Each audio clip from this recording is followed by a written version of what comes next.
So, welcome. You just pulled or fused your first Lady Mikage. Your first mythical. Pretty big deal, if you ask me. One of the best champions in the game. This seems to be a growing trend. A champion that is multifaceted and can be used for a lot of things. And we're going to break it down today. Okay? I'm going to show you where I use her. I'll show you a couple runs in Fireknight Hard 10. And I'll show you my score in Hydra. Okay? But let's get into it. Lady Mikage is the fusion mythical that we get to put together. I don't have the parts up right now because once you fuse her, they disappear.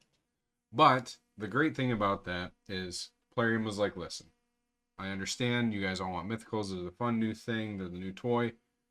We're going to let you fuse one of the best ones. She could be used anywhere. Any part of the game you can put her in, she will excel. More than almost every other champion, to be fair. And you can still pull her from primals and from remnant summon pool because you can empower her and stuff, whatever. But that's not what we're here to talk about today. We're here to show you my Lady Mikage and where I use her. Now, I know she's right there, but let's get the drabble out of the way, okay? Lady Mikage, in my opinion, is best used in two places. The first place being Hydra. All right, she crushes in Hydra. Ally attack is the key to setting yourself apart from your clanmates in dealing the most amount of damage on Nightmare or lower Hydra, okay? She also brings with her a cleanse, a pseudo cleanse. It decreases the duration of debuffs on all champions by 1 turn, and then increases the duration of all debuffs on enemies by a turn.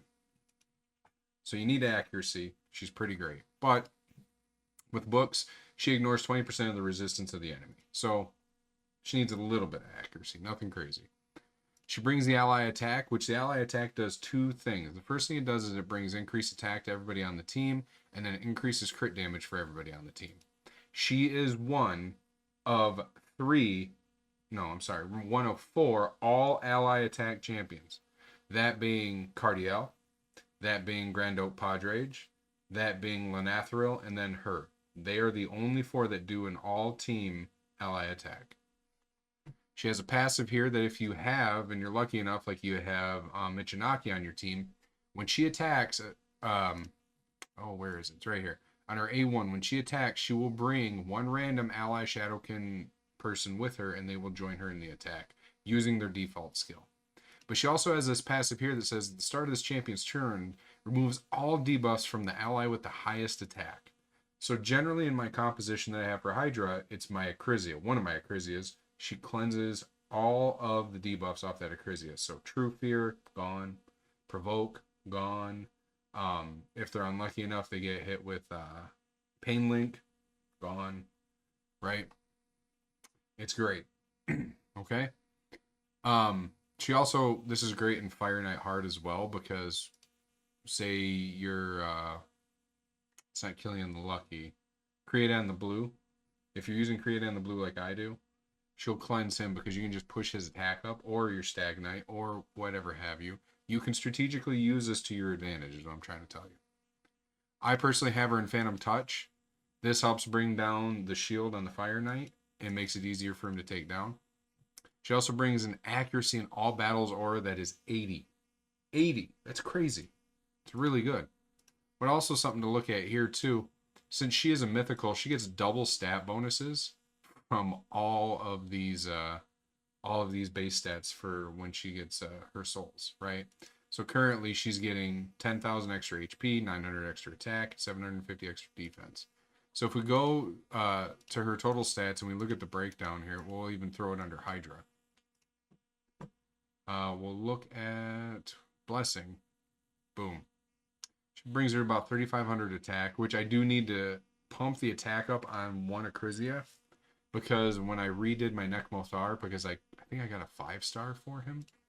Let me look here. I got a 3-star for him. It gave him too much attack, and now he has more attack than my Acrizia. So something you need to watch out for if things are not working out as I'm saying. Yeah, so I just need to glyph up an attack or something here. Heck, we can do it right now if I can find one. With a Crizia, though, you're not looking for attack. You know what I'm saying? There we go. We'll do that. Let's enchant this. Big time. 34, we'll take it. I think that might be enough. And then we'll pump up this one too. This is only to satiate that prerequisite for Lady Mikage. So now if I go into my Hydra teams and we just kind of take a look at it here, it's going to tell me we already used this team, but let's just take a look. 3642, oh, I'm sorry. Yeah, 3642, Chris no, 3507.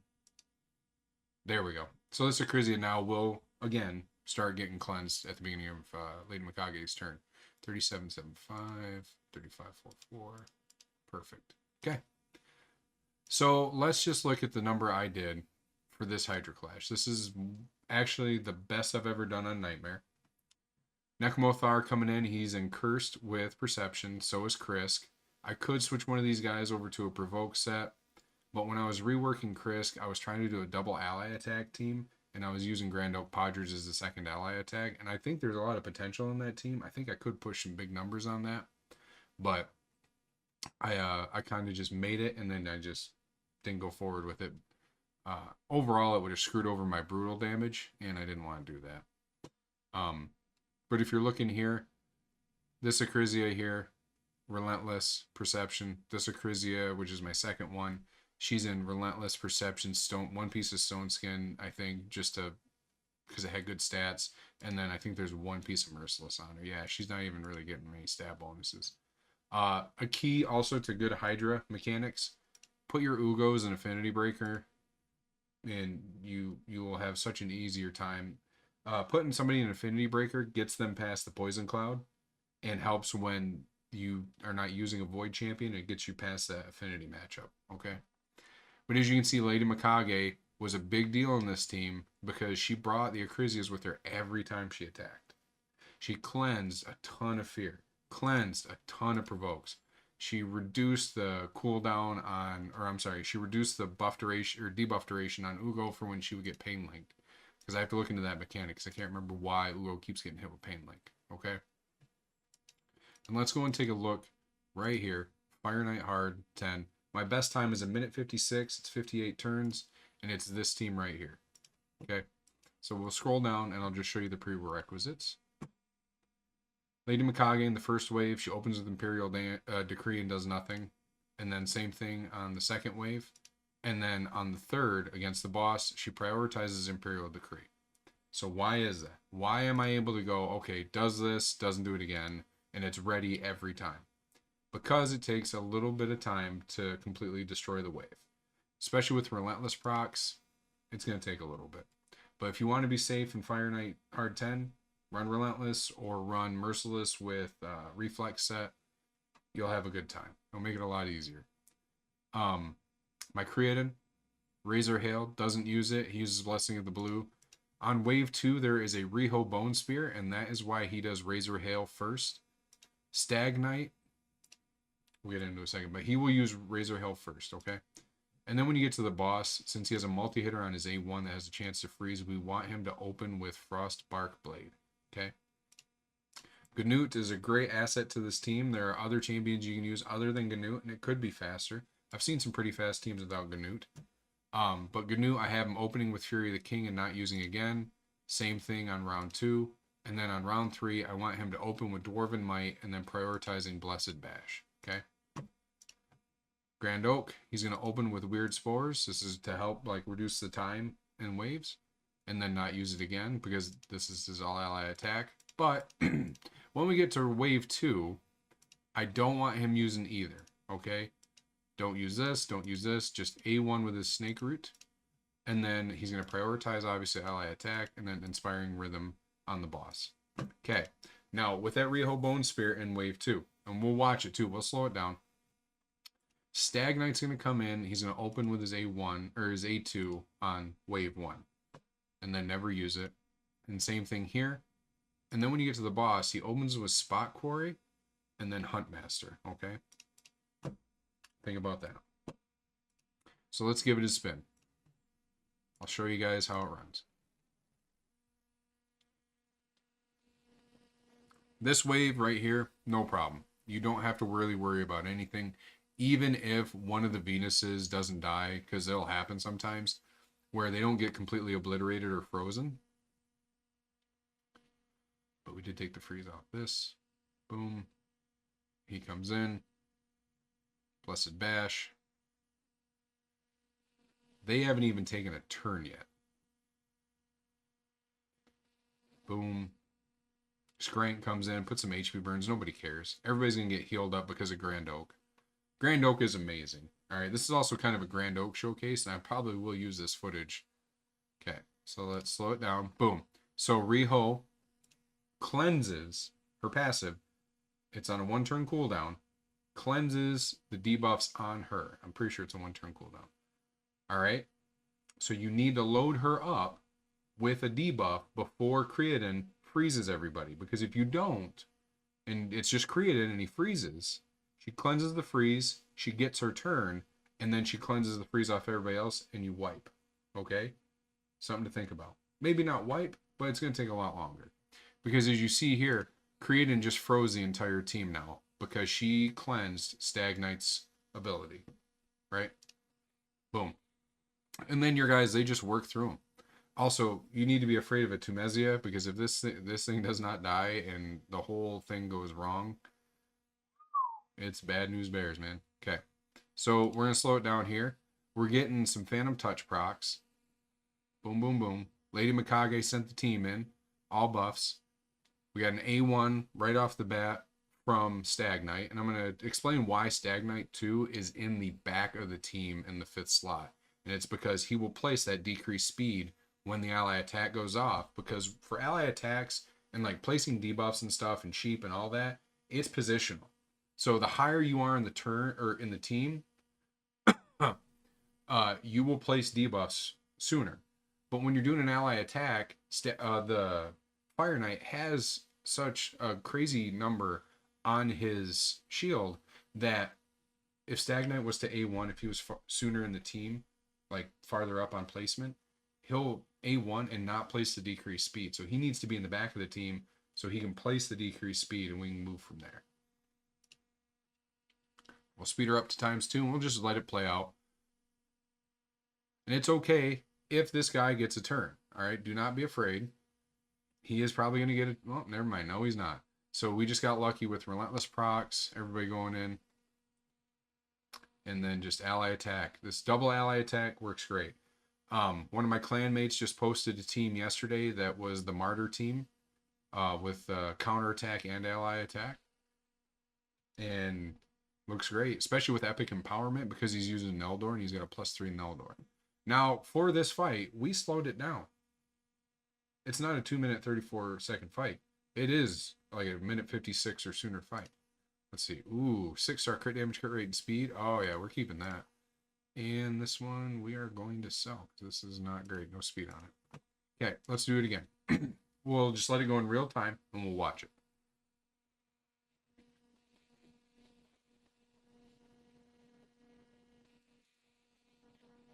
I also do use Lady Mikage in some rotations when she's allowed for Amius, because you can just blitz the boss and kill him when she's on the team.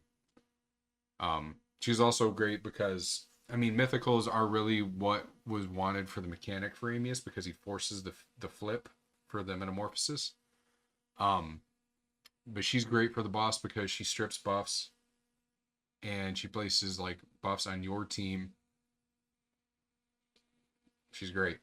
I mean, what more can I say? I'm kind of feeling like I'm running out of like shit to say, but we'll just keep watching here. I think that Riho might get a turn. Yep, she gets a turn. That's fine. GNU AI, he knows. No, bitch. You're getting frozen. Boom, Blessed Bash. She's gone. Boom, gone. So it takes roughly a minute to get through the waves. And we definitely can decrease that time by going to the Great Hall and increasing the defense ignore part of the Great Hall for Fireknight. So again, see, we place the decreased speed and the leech. The only time this gets a little hazy is when the decreased speed is not placed. But that's why you run Fireknight, because he's pretty reliable on placing it on his A1. Boom, boom, boom. Grand Oak coming in, another ally attack. And you just wear them down. Now, another great thing about the team is, you know, you want to consider your awakening composition. So how many people should you have on the team that have Phantom Touch, and how many people, ooh, almost lost my yogurt. How many people on the team should you have that actually has Cruelty? Because Cruelty is great in this fight, right?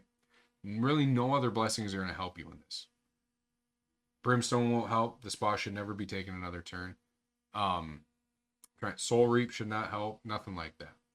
Phantom Touch, Cruelty. Those are the two. Or if you have somebody that's fully awakened, Crushing Rend. Crushing Rend should be the go-to after that. I would recommend you still get one person with Cruelty on the team if you have, you know, enough requirements for the awakenings, because that's going to help the damage overall for the rest of the team. Well, this run was a little slower. 2 minutes, 20 seconds. That's all right. 79 turns. But that's okay. So let's just go ahead and look at the team. Collect our stuff here.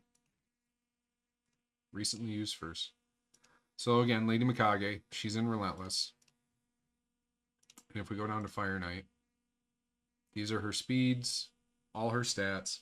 I do have her with 100% crit rate because I want her contributing, because any little bit of damage helps. Ganut, Reflex, Perception. I will at some point turn this into Merciless, these two pieces, and be able to get the same amount of stats. It's just going to take me a little bit of time. Here's Ganut, 255, 100, 230. I mean, he's not even built great. That's the thing. He's not built great, but he's good enough. Grand Oak. We have him right here with Defiant, Relentless. Nothing special for the accessories. I do need to show you guys the masteries, I guess. 277 speed. And that's it. I just have him with a decent amount of resistance for Hydra, for Brutal. Let's show you his. Boom. Bring him down to War Master. Do all this fun stuff. Okay. Ganut. He's a triple hitter on his abilities, except for his A2, which we don't use on the boss. Giant Slayer. Okay. Lady Mikage. This Lady Mikage is built for PvE content, not built for PvP. If she was built for PvP, we would be coming down to Eagle Eye here, and we would definitely probably be going through the defense tree. Okay? Something to think about. Creatin. His stuff isn't done, but I have him on Fearsome Presence because I use him in Curse City content, and I want him to land that freeze. Also, against the boss for Fireknight, I want him to have a better, easier time of landing the freeze on his A1. Puts it up to a 30% chance for each hit, okay, because this increases it by 5. Okay, makes sense. He's also Relentless in Perception. He has one shield accessory for really no reason, I don't think. And then we're going to come over to Fireknight. Fireknight, still one of the best epics in the game. I can't wait to empower this guy and just turn him into a fucking monster in PvE. Fireknight coming down. I haven't changed his masteries in a very long time. War Master. Let's see, I still get a free reset. So I haven't changed it. I haven't changed it. Cruelty on him. And these are going to be his stats in Fireknight. Okay, 302 speed. So he's second fastest in the team. So it's just something to consider. Now I hear you barking, big dog. Hey, Hope, what about her second form? Do you ever use it? I don't. Sometimes I will use her as a spicy pick in live arena where people aren't expecting it. It's like I have a third option to pick up like another support in live arena, and I bounce between gold 2 to gold 3. I purposely have demoted myself down to gold 2 to make it easier to farm medals. And trust me, you're going to want to do it. Because gold 3 is just fucking whales, man. Just mythics, +4, crazy, fully awakened shenanigans. I mean, it means Barbary in there. But when we look over at her second form, she brings a lot to the table. And this form really is for PvP, okay? Her A1 places asleep, 100% chance. That's it. It's going to place it. and will ignore 20% of the resistance if you have it booked. Also decreases the target's turn meter by 15%. She also has a passive that decreases the turn meter of the enemy with the highest attack by 15%. Also ignores the resistance by 20%. You don't need to book this one out if you can get lucky, but if you hit it, I wouldn't be upset about it. Her A2, Skittering Death, it's a 3-turn, attacks all enemies, 100% placed in stun. It just says stun. It happens. Good night. Take a nap. Decreases the turn meter of all enemies by 30% as well. Ignores 20% of the resistance. Then she has this, Doom of the Yokai, which I wonder if this is supposed to be yokai, because yokai are demons. I don't know. But places 50% increase action on all allies for 2 turns, which is a great buff, especially in arena. And then removes all buffs from all enemies and gives them weaken instead for 2 turns. It's a 3-turn cooldown when booked and ignores resistance by 20%. Okay. And then, yeah, metamorph ability, flip-flop, hey, how you doing? But there you go. Let me just check her here, because I was curious. Okay, no, it's a 4-turn cooldown when booked. My apologies. So yeah, 4-turn here, 3-turn here, and then yeah, the A1. Anybody else wondering why the chicken is not in the fucking game? Is he broken?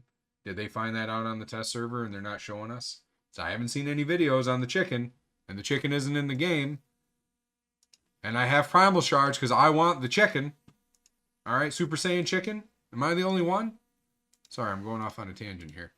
But anyways, that is going to be it for my Lady Mikage, like, showcase. But again, priority stats, what you're going to want to do. Speed, accuracy, that's it. Speed and accuracy, make her a little tanky. You don't need anything crazy. And there you go. Now, if you were going to run her solely for arena, don't take Phantom Touch. You would bring it over to Polymorph. Simple as that. Take her over to Polymorph. Or if you're feeling really cheeky and you're thinking you're going to get away with some stuff, put Intimidating Presence on her or Lightning Cage. But my advice, Polymorph. Polymorph, it's been nerfed twice. Still doesn't matter. People are still turning into sheep. It's a pandemic. It's a sheep-demic. Alright.